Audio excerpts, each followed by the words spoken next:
Hey guys, thanks for joining me in the shop today. These photo ledges are quick and easy.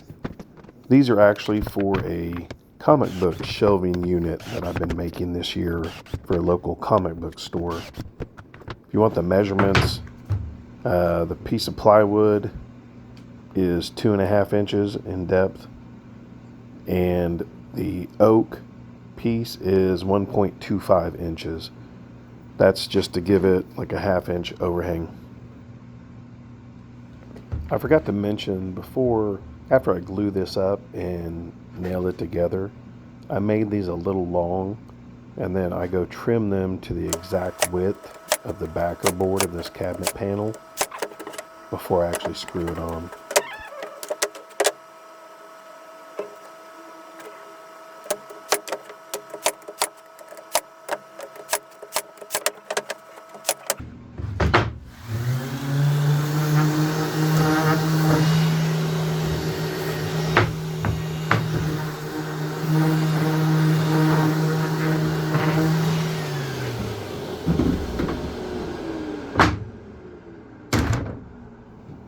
You can modify these really easily to be more of a photo ledge, so a little less width on the bottom piece.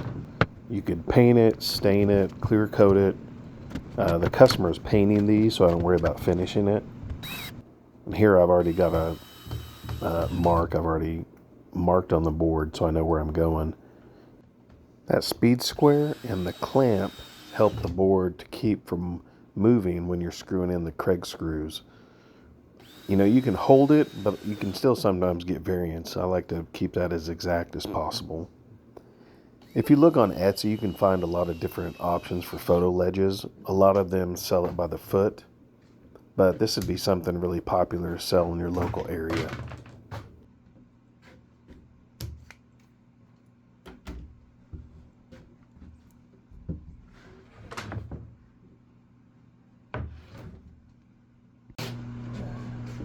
Here's what it looks like mounted to the cabinet. Thanks for watching. Please like and subscribe.